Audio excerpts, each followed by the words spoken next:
Hello everyone, and welcome to my honest opinions on Skylords Reborn, aka BattleForge. Um, so a long time ago, in the heady mists of about 2010 or thereabout, when I was but a wee lad in university, there was this game called BattleForge. It was an online CCG RTS that really grabbed me, actually. And me and a couple of friends used to play it loads.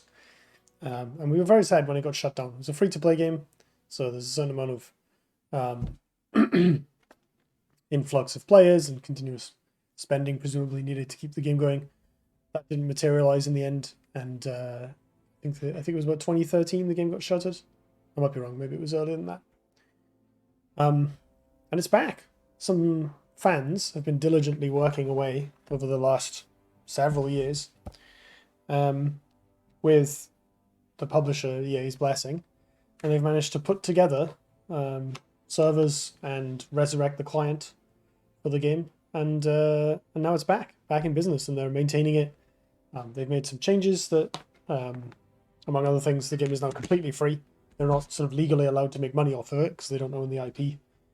So it is 100% free, and you can now you can grind essentially. You can just get resources as you play, and it's quite generous as well, compared to free-to-play games that actually monetize. I think they fund it through Patreon.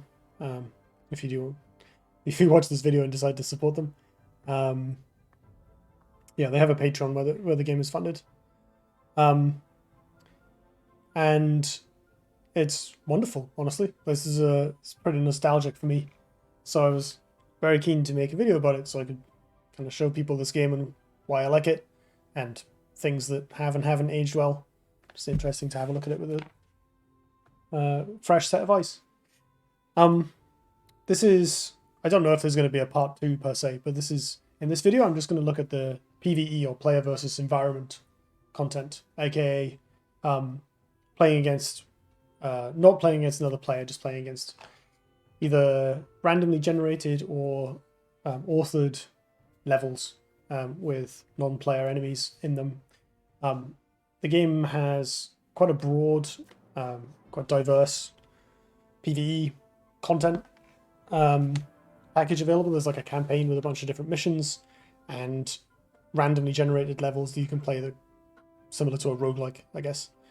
As well as having a PvP mode, which I haven't actually played since the re-release. Been waiting to get some more cards, get a feel for the game a bit more. I want to say that if PvP is your main interest, the remake developers have added a system where you can kind of essentially borrow a fully upgraded deck, and you can pick 2 decks, and you just have them for a week, and then after that they lapse back and you can pick more decks. And this is just to allow you to jump right in and go play PvP straight away. So if that's the angle you're interested in, don't worry about having to grind for cards unless you want to make custom designed decks. So the core mechanics of Skylords are, well, it's a card game and an RTS, and it kind of follows each of those things to the hilt. This open space here, this is the menu, but you can summon units and move the camera around and stuff, have them fight each other. So down the bottom here we have my current deck, and I can just click a unit and summon it into play.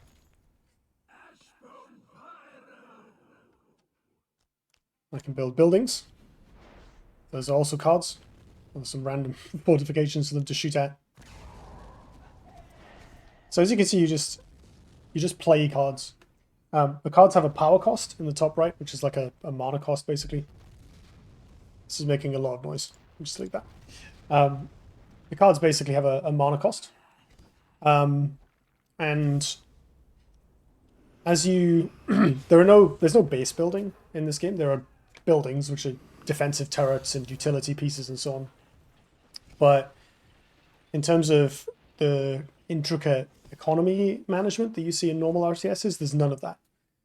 It's much more similar to, if you ever played Dawn of War, is like that. There are points on the map that you can capture and build a structure on that then refunds you power, which is the single resource. There are also other spots that you can capture and build what's called orbs, or monuments, which have on top of them an orb. And the orbs determine essentially your tech tree. So instead of having fixed factions like most RTSs, this game allows you to mix and match from 4 different elements, 4 different colors essentially, based on which orbs you build.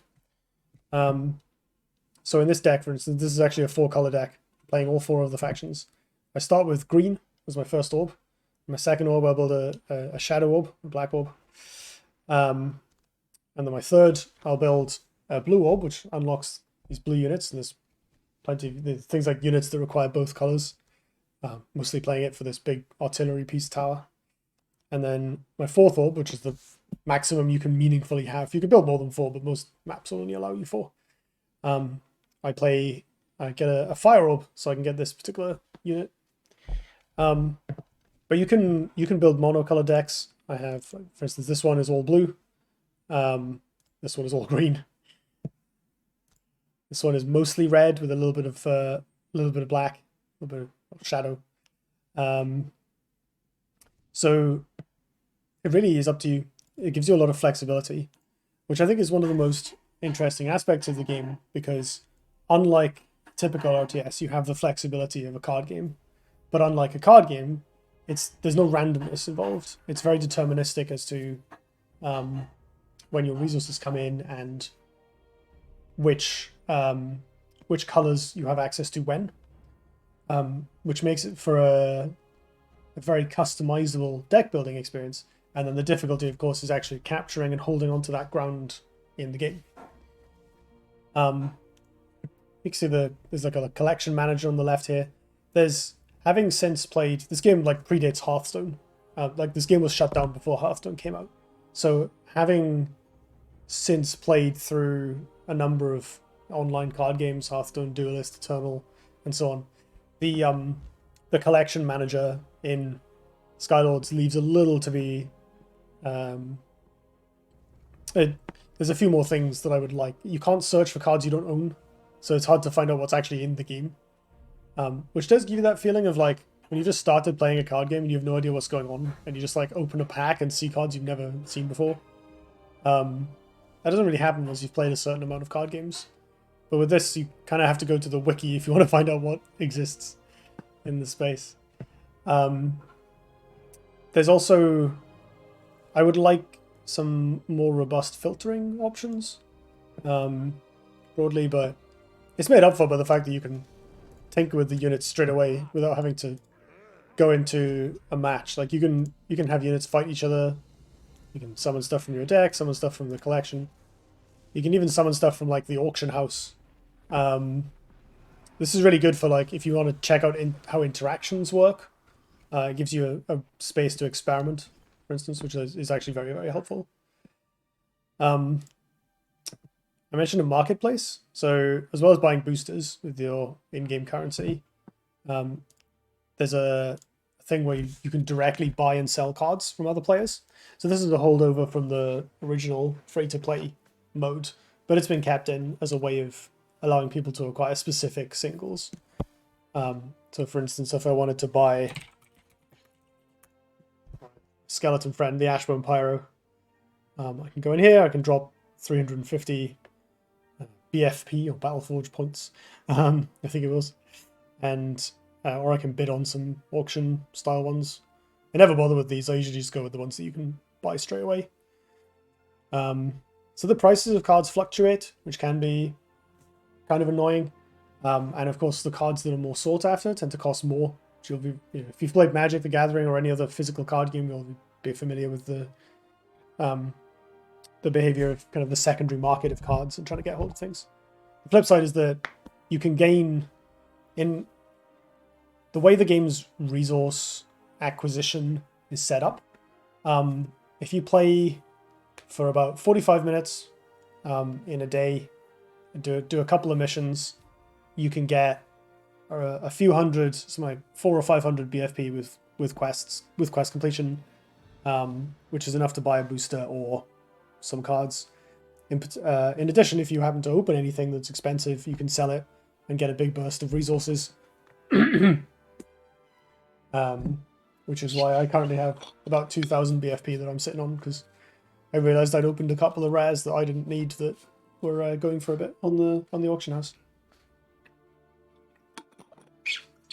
The other thing you can acquire or grind for in this game is upgrades. So I never really liked this system. In most card games, once you get a card, the card works. It is now your card. In BattleForge originally, I assume this was done to kind of keep people playing and loop people into the free-to-play ecosystem, because it's a game from when free-to-play games were like becoming a thing, so it was quite stingy originally. I think that's where this upgrade system comes in. So cards can be upgraded up to 3 times. This tunnel has no upgrades at all. And then this is my level 1 Surge of Light. You can see it's got a Roman numeral 1 in the top left and a little star next to its, not text, but like its kind of ability. These are my level 2 Windweavers, which are little archers, and then my level 3 Shaman.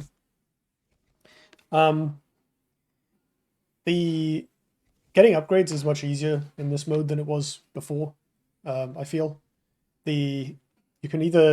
You get upgrades as rewards for doing the campaign missions, and you can get gold as rewards for doing the random PvE missions, which you can then turn into upgrades. And you also need gold to apply them. So again, it feels, I think with the transition to the completely free model, I was kind of a bit concerned at first because I just wanted to get back to where I was before. I had a lot of cards, in the original BattleForge days, and I kind of wanted to pick up where I left off. But I've actually found the process of acquiring new toys piece by piece and then getting upgrades very pleasurable, because the rate you get things is quite fast. Every session I play, I come away with like a new card or two that matters to me, plus some other stuff just to flesh out the collection from boosters. And maybe I've upgraded something as well. And it also allows you to focus your efforts. So this is I've been spending most of my upgrades and effort on my nature cards. It's the faction I used to like playing the most back in the day, and I've been using them for this is kind of my default deck. But because I haven't put too many upgrades in the others, if my friends start playing and they're a bit behind, I can just play with my unupgraded cards against them in other factions. So it kind of has this advantage of being able to, you can shape which cards you're like, okay, I need these to be really good. And then that allows you, if you're only playing with a small set of cards at once, you can kind of focus your efforts. Same with using your crafting resources, for decks you particularly want in other free-to-play games, except in this one, you just get way more than you would otherwise. So there is now a free-to-play game that is more generous than Legends of Runeterra. It's this one. I think, anyway. I haven't done the maths on like how much you get long-term, but I feel like it is. The other thing to note is that because of the color mixing system, you can make decks out of whatever you've opened fairly easily. There are cards that require more than one orb of the same color. In fact, I have 1 or 2 cards that require my Forest Elder. This card can only be played in a deck where you're playing nothing but green. Mono green. Because it needs 4 green orbs to cast. But most cards are nowhere near that restrictive. And I think all of the cards in this deck require, well, I guess trivially, because I'm playing one of each color. This is a deck of cards that require no more than one of any individual color, and it's still quite powerful and flexible. So it allows you to do a lot with the small set of starter cards, and also anything that you open can expand your options quite rapidly. Right, I've kind of waffled on for like a while. Should we play some games? I'm just going to do this, do one of these single player missions. So this is the map of the campaign map. And you can also go here for PvP, and then over here for the random scenarios, but this stuff up here is the storyline, I guess. As you can see there's 1-player missions, 2-player missions, 4-player missions, and even a couple of 12-player missions, which I never did those even in the first the first time round. So it's playing this game with friends is very fun. Like I haven't done very many of them this time. I've just done a couple of the 2-player games, but I remember doing the 4-player ones with friends back in the day, and they're pretty epic. Like you just get so much stuff running around. But for now, I'm going to do this mission, Siege of Hope. I think it's should hopefully give a reasonable look at the game.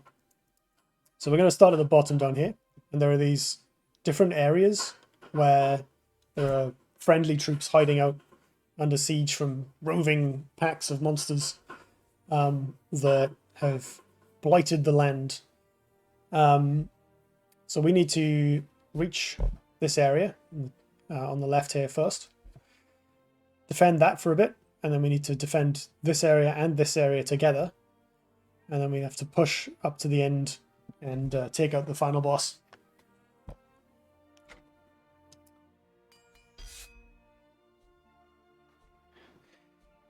So the overall flow of a game of BattleForge is very dynamic compared to a typical RTS for a few reasons. The primary one is you don't have to worry about building factories to make your... I might just mute the voice actually, so it doesn't make me hard to understand. Speech volume. Sorry, Veridia, later. So, because you can summon units directly into battle, that allows for, you don't have to spend time setting up, moving your villages around, getting economies together and things. That's not to say that stuff has no value. It's a big skill expression and challenge in traditional RTSs, but I never liked it myself, so this suits me much more. I'm just summoning my units straight away. The game is full of like random niceties. So in most RTSs you can make control groups where you select a number of units and assign a number key to them. This game does it automatically. If you summon units next to each other, they join an existing control group, and we will even continue doing whatever those other units were doing in the first place. Which makes microing and moving your army around en masse really easy. You can also summon... I'm summoning these next to my buildings, but you can summon units near anything, any ground unit or building that you have. So you can summon units directly into combat if you want. There's a small penalty when you do. They have half health and half damage for a period of time, and can't use their special abilities. But like, this gives you such fluidity. One of the things that always frustrated me playing other strategy games is just trying to march your army slowly across swathes of terrain, and you get halfway there and you're like, well, I've made more stuff now, and you just end up with this column of infantry or whatever roving around. Not something I was ever good at dealing with. And in this game you don't have to worry about that. You just summon them directly and keep going. There are also spells. Instant effect spells. They can do healing, they can do damage, they can do all sorts of things. So right here, I've got my archers, my windweavers.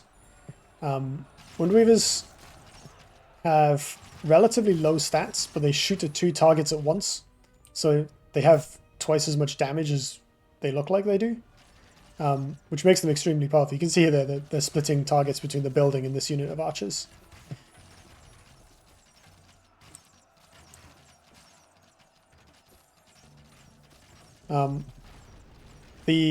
I think the single most amazing mechanic in this game, and it has quite a lot of good mechanics. Like, I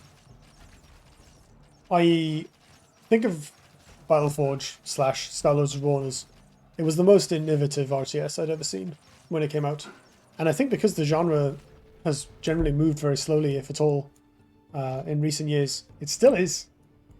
So my favorite mechanic they've added is something called Void Power, which is when you cast a spell or one of your units dies, 90% of the power that was spent on it, I'm just going to build another monument real quick, goes into this void power pool up here with a skull. And it trickles back into your available resources. So, and the more there is of it, the faster it comes back. So if you cast a bunch of spells, you don't lose all that power. If your army gets wiped, you don't lose all that power. Just, well, 10% of it in the long term. You take a tempo hit because obviously your stuff is dead and you have to wait for the power to trickle back. You've lost whatever ground you might have attained. But broadly, in the long term, you don't lose out, which is a really, really lovely mechanic. You can do things like when you get more monuments, you get more orbs, have access to higher tier units. You can just kill all the units that you had before, either in battle or just by deleting them, and free up resources to summon more, higher tier units more quickly. So I'm just going to wait around here for a little while. I've built a monument, which has unlocked my tier 2 units, you can see here, including this Ripper, which is a shadow unit, because I've built a shadow orb on it. And I'm also going to build some power wells. Generally in the PvE missions, you'll come across specific points where it's like, okay, now you get the next bit of your economy. So in this case, we get it very quickly. We just have one little fight with a couple of buildings to clear out, and we get our tier 2 already. I don't have a ton of good units at tier 2 that I actually want. This character is worth summoning. She has a healing aura that we're going to combine with something once we get to tier 3. But we'll get to that. I should also note that, by the way, one thing that has not aged well is some of the female card art, predictably. This game, well, I would say it's not as in your face as some other examples, although there is one menu screen that just has like a picture of a woman in a bikini on it, essentially, and it's pretty bad. So definitely marks against it in that respect. Maybe who knows, maybe the devs will replace it someday. That'd be nice. Right, so now having economied up, I'm going to move on. So you can only build buildings when you have a unit next to them, but these also count. So I could, in theory, build this monument and then just leave. But I wanted to take a moment to chat about what was going on. What else haven't I covered? So I've talked about control groups, I've talked about spells, talked about void power. I'm going to have this attack.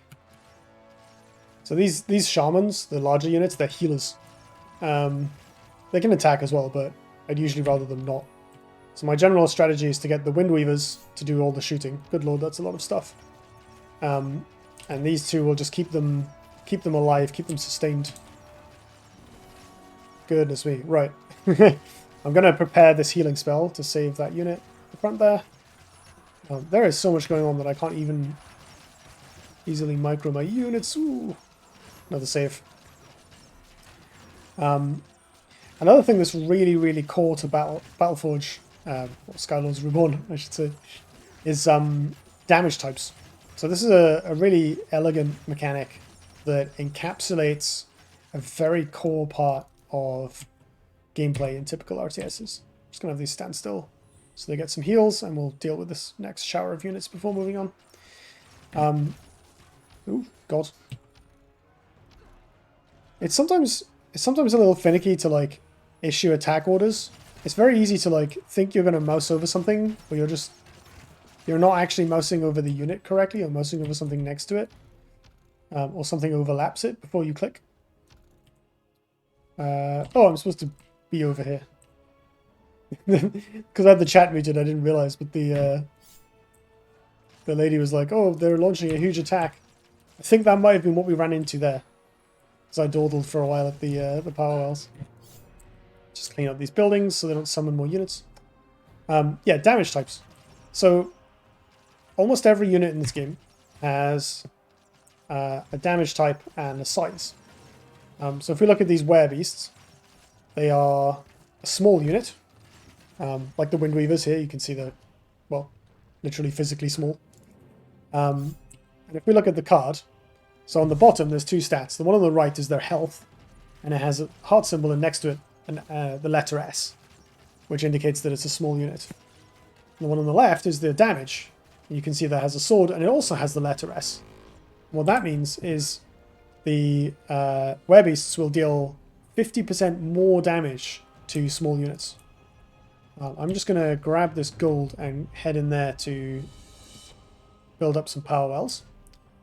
There are some units that don't have a damage type, but the vast majority of them do. There are 4 sizes of unit: small, medium, large, and extra large. And most units have a damage bonus against one of those types.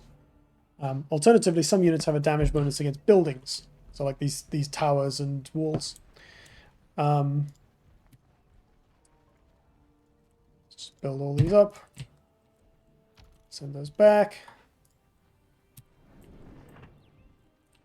So I think the next step is to go up here, where we'll find our 3rd monument, if I remember correctly.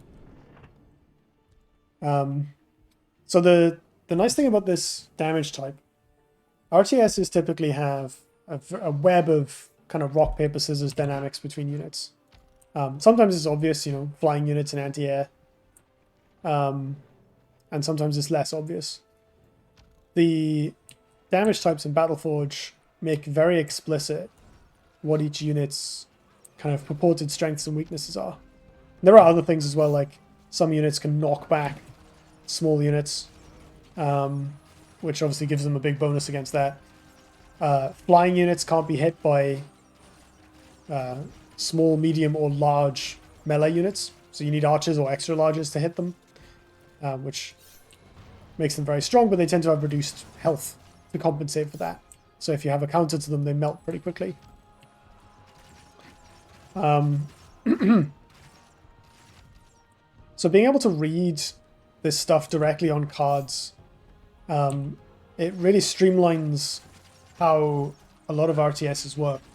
What I've found out over time is that most strategy games have very complicated damage mechanics.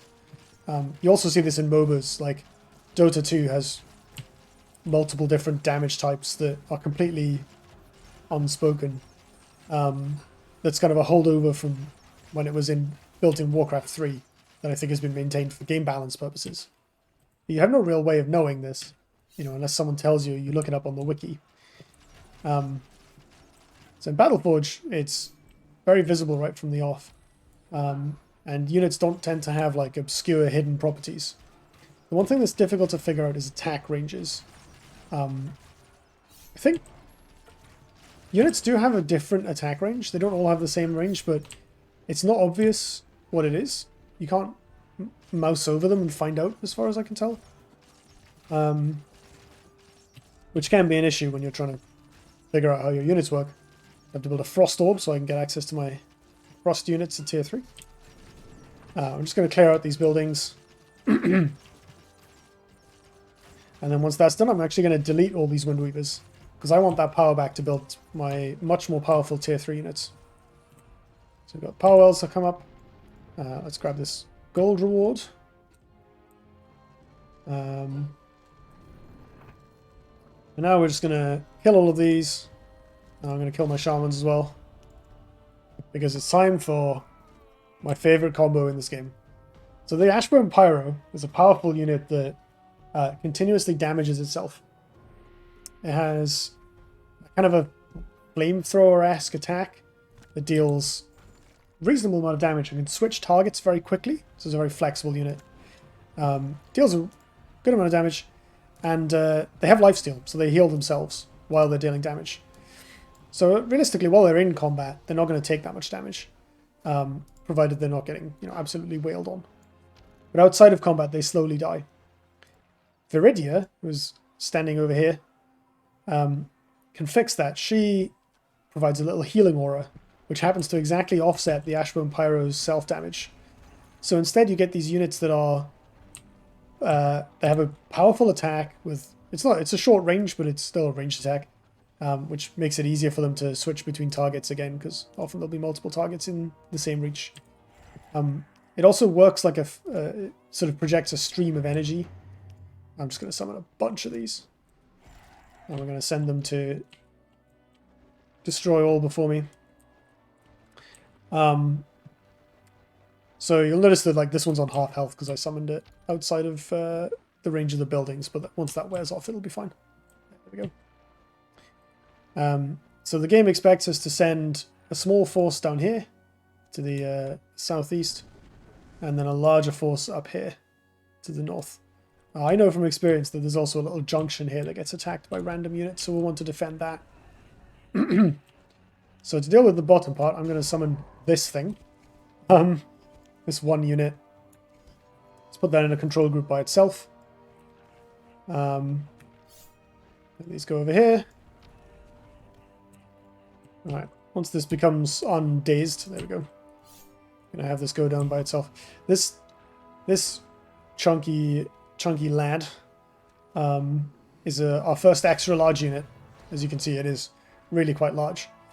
It has an ability to... It has a similar multi-shot ability to the Windweavers, our archers from earlier. Only it deals way more damage. So it's quite powerful and is able to deal with like small swarms of infantry. Swarms of small infantry quite comfortably by itself. It isn't going to be able to defend the entire area on its own, but it'll handle it for the time being while we're putting resources together. Right. We'll help these hapless troops. As you can see, we just encountered a force pretty similar in size to the one that we struggled to deal with earlier, and the Ashbone Pyros are just eating at it. This is partly, they're a tier 3 unit. I'd expect them to be stronger than the tier 1 archers we were summoning earlier, but they really are frighteningly effective. So this area does get a lot of harass from enemies. So once I've built up some power wells... Oh, goodness me. Bad things are happening up north. Let's go and help. I also need to get rid of this building so I can take these power wells over. I'm going to build a couple of turrets here that will help handle small invasions. Right. Just going to park these here, and they will hold the line. Yeah, we've already got units coming in. Well, now I'm tier 4, so I can summon an Ember Strike. This is one of my favorite units. So these don't suffer from being dazed. And these Ashbone Pyros looking a little worse for wear. They don't suffer from being dazed, which is the reduced damage and health when you summon them outside of being near a building. And they also produce an explosion when you do. Oh goodness, bad things are happening. We're going to do exactly the same thing here. Oh wow.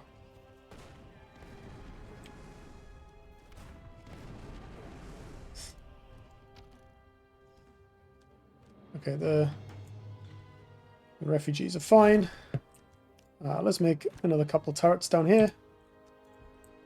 My resources are stretched a little thin right now. But we're okay. So these Ashbones will be absolutely fine by themselves.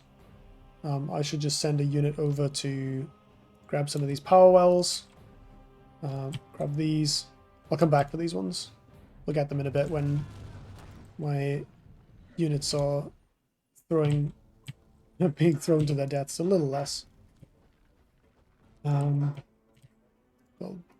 this one and this one. Just making sure that I can build the others because there's a power well next to them. So now we've kind of stabilized a little bit. I need more force down here, but for the time being, like this wall plus these two powerful ranged attackers will handle the enemy pressure. Oh, we've got some friendly reinforcements. That's good. Although I think they're probably just going to die. Can I summon this here? I cannot. Build another tower. Don't care about that stuff. The Ashbones will eat it. Not a problem at all. As you can see, they are quite happily handling themselves up there. More power wells. This map gives you a lot of power wells, but because each one costs power to build, it's quite a... Can open the gate to let these folks in. Because each one costs power to build, you get this kind of temporary slowdown while you wait for your resources to build back up. I think I'm actually gonna send this friendly floating head back out. Oh good, I have a bit more resources now. Got quite a lot of power coming in from the wells, because I have a lot of them. So this is the power from power wells. You can see I'm getting 20 a second or something ridiculous like that. So we are very rich right now. Right, while I'm building up my economy, what else we got? So I talked about damage types. Most units, or many units, also have some kind of activated ability. Usually they have one. The Ember Strike, for instance, can shoot a big like cone of fire. It deals a bunch of damage. Oh my goodness, what's going on? They've paralyzed my my floating head, man. Well, that's very unsporting of them. Ember Strike doing Ember Strike things. Just close this gate. That's what went wrong. I left the gate open. Like a fool. This doesn't seem to have received particularly heavy pressure, but just in case, here's a dragon. Another XL unit. Yeah, the fact that units have activated abilities adds a lot of texture and skill to the game. It can be very difficult to like find the one you want to activate and activate it. I think some of that is just me being bad, and some of it is the genuine difficulty of like accurately clicking on the thing that you're clicking on. And some of the targeting can be a little finicky. So there's one thing to bear in mind. I don't know if, like I said, I'm not sure if it's how much of it is just me being incompetent and how much of it is weirdness in the feel of the controls. I don't remember this being a problem back in the day, but also I probably would have noticed much less at the time, because I had very little gaming experience then, really, compared to now. Feel bad for this Ember Strike, can't do anything. This unit's activated ability allows it to resurrect if it dies, which is pretty sweet. Enemies lay siege to my base. They sure do. It destroyed a section of wall, and now the Ember Strike can get out and punch it in the face. Ember Strikes have medium damage, and this is a medium unit, so that was very short. Let's summon another dragon. I have lots of money. Let's summon lots of things. There is a unit cap in this game, but it's quite high. It takes a while to reach. Right, we are almost done here. I'm just going to fill in more of my army, because the next step is to march up here and take out a huge base full of enemies. So I need to make sure I have basically max units, which shouldn't be too difficult to do.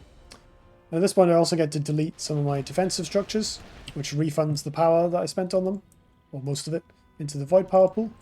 So we're going to have more money for spells. More power for spells. Oh my goodness. They're making my things sad. Right, I think this will be a good spot to try out this flame lance. Whoosh. This area has like turrets on either side, but I think we can just ignore them. I'll just send these through to the end of the passageway once I've cleared out. Once I've made sure they're not just going to run to their deaths, basically. The nice thing about the Ember Strike is that because of its ability, I don't really have to worry about summoning it now. I can just do it once we actually engage the enemy in combat, for best effect. So this group, make sure they're all in the same control group. Number 4. Goodness me! All right, let's not do this just yet, shall we? Can hang around here. Kill that. Right, let's send our remaining forces up. I think should be safe to do so. They're getting some chip damage from these turrets, but they're quite low level low-level turrets, and these are tier 3, tier 4 units, so they're fairly hale and healthy.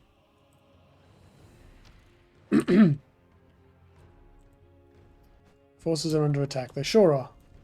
I'm not too worried about this.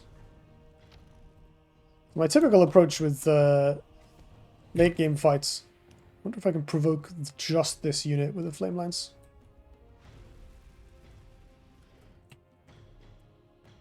Out of range. Oh, hi random bugs. Have a nice time. Once these bugs are out the way, I think it's time to send the army in. So, I think we just focus fire the big bad. That seems like a good idea. So I'm going to start by casting some spells. This one makes a big healing aura. This will damage and freeze enemy units. This will reduce damage to my units based on how many enemy units are nearby. And, well, there's a whole mess of stuff going on. Let's fire lance that. A lot of my stuff's paralyzed over there. Make sure this doesn't die too easily. So flame lance this before this dies. Cool, we got the boss down. There's quite a lot of like technicality and micro to this game, but sometimes you just have to select all of your units and click on the biggest enemy and wait for it to fall over. And in this case, I had enough stuff that it was easy enough to do so.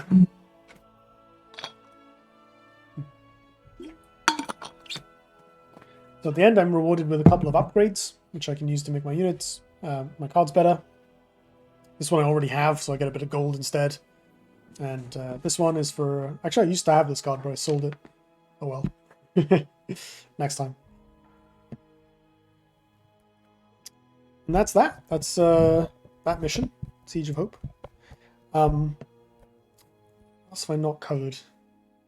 So I've talked about damage types. I've talked about activated abilities. I've talked about the tech tree system and summoning things, spells.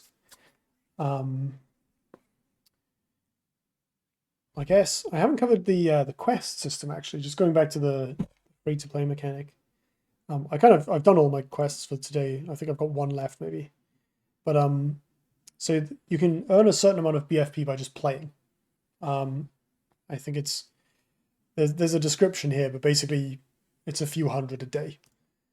And then you also get quests. You get 2 quests every day that award 75 points BFP, and then they stack up. So I think you can have up to 6 quests kicking around.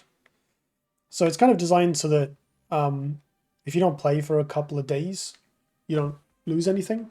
The amount of gold you can earn per day gets kind of fills up this pool. I guess this is a visualization of it.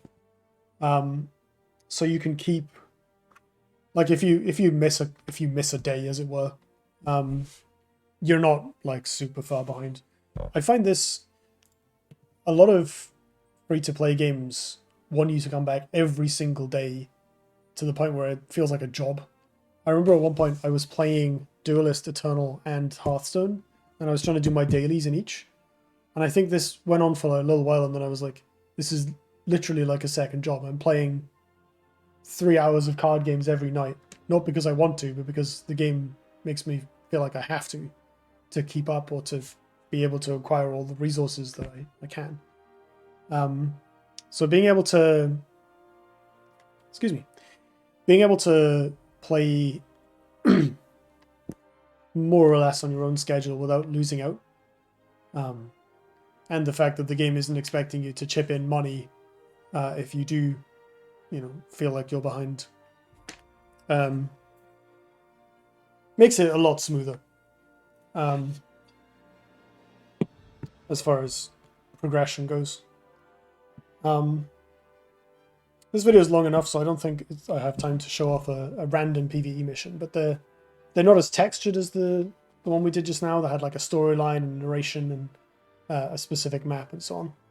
But they're kind of, I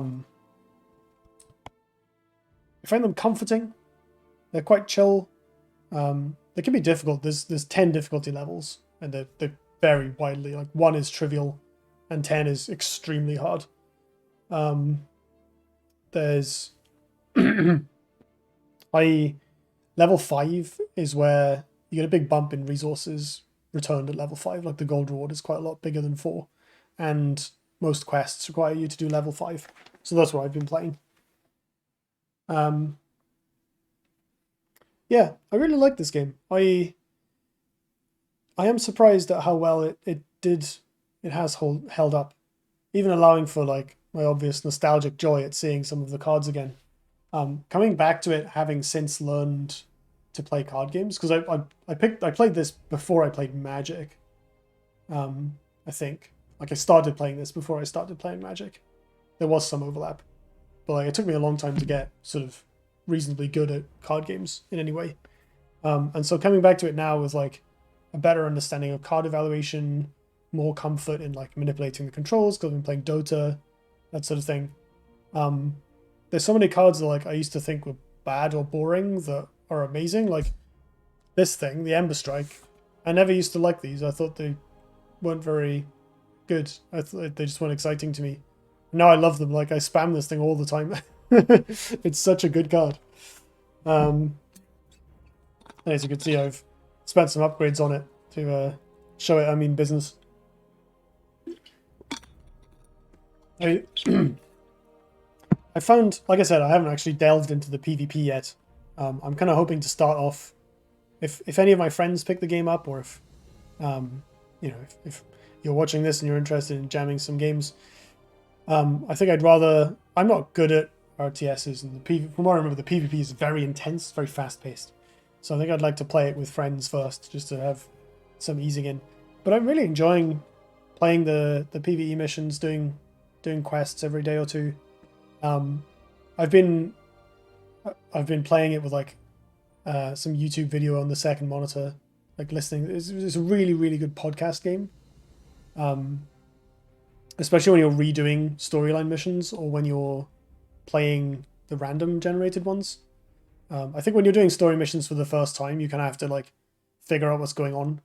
And especially the one you saw today, it's not a particularly difficult one, but they grow some real teeth after you've progressed a little bit further.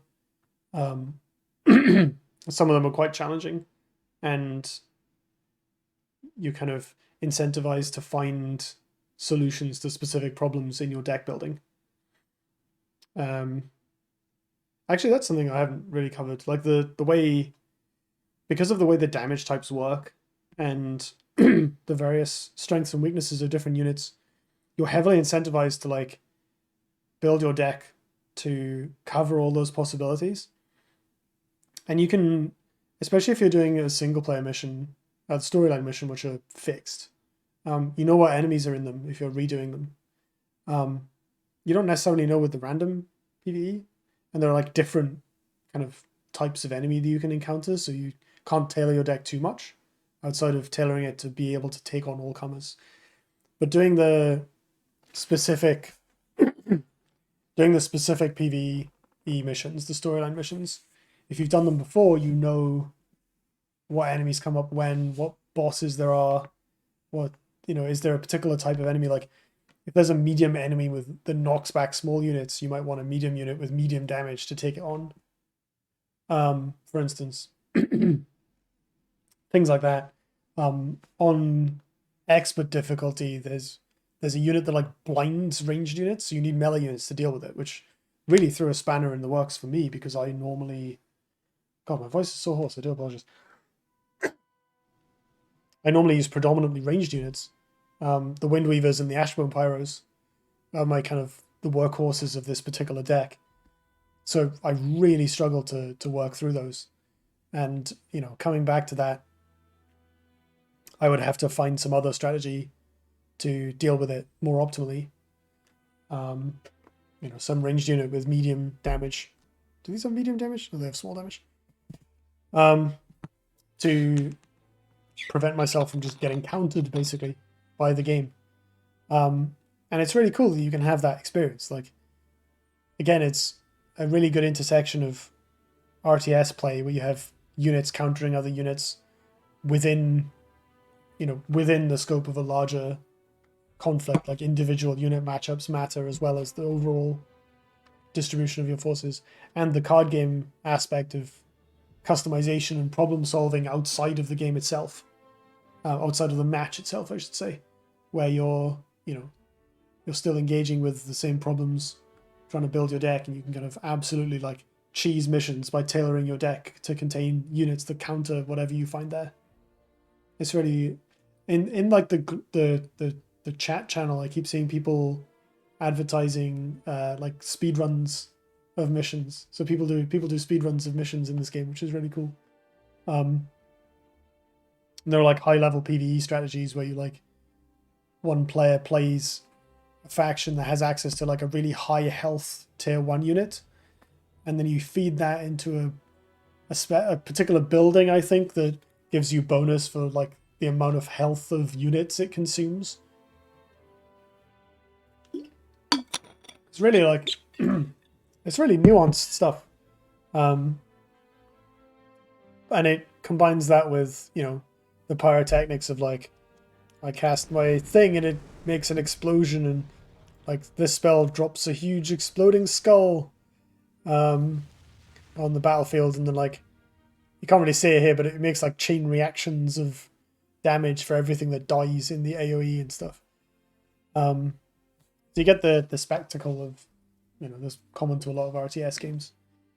Being able to use spells is a really massive twist on typical RTS gameplay. Like the ability to summon units into battle at half health already gives the game much more immediacy than it is in a typical strategy game, but spells obviously have an immediate undiluted effect, and can, a well-placed spell will turn the tide of a fight. You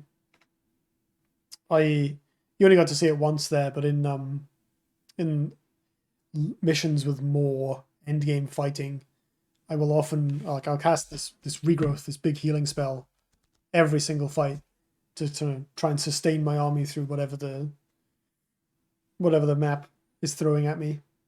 And I'll often also combo it with this damage reduction spell and this mass damage and freezing spell to basically cripple the NPC's ability to damage my army, allowing me to chew through them rather than trade resources, or trade units rather. And of course all that power that I'm spending gets refunded, or most of it gets refunded through the void power pool, so I can do it all again next time. You're not like committing your mana, committing your spell, and then just waiting for it to come back. It's a very dynamic and fast-paced system, so the games are quick and fluid, and the details, every detail of every unit matters, like they do in card games. Yeah, it's really good. I so wish that it had taken off at the time. Maybe it will again, now that it's back. Maybe some developer, someone will notice and be like, man, this is, look at this. This really streamlines and smooths a lot of old, intractable sticking points in the RTS genre. Maybe we can make something with this. So I think, that genre could really use some new ideas, some fresh blood. Not to discredit the people out there working on RTSs, but it tends to be, there aren't many of them that come out, and a lot of them are typically throwbacks, nostalgic games like Planetary Annihilation. So I really like the idea that, maybe some of the stuff in this game that makes it so fluid will help inspire other designers in the future. Anyway, that's been me. If you want to check this game out, quick note. So you can go to skylords.eu. I'll put a link in the description. And you can install it from there. The install process is a little complicated because it's a fan project. So you go to there's a forum post with instructions. you download a zip file, well, 7Z file, and the installer executable. What you have to do is you download the two files, put them next to each other on your computer somewhere, and then run the installer. And it will unpack the archive and put it somewhere for you, like any other installer would, I guess. So the instructions make it sound more complicated than it actually is. So just download those two files, run the exe, and it will install. And you'll be all good. Right, I think that's it. I should probably go to bed, actually. It's quite late. And rest my voice, among other things. Thank you all for watching, and I will see you next time.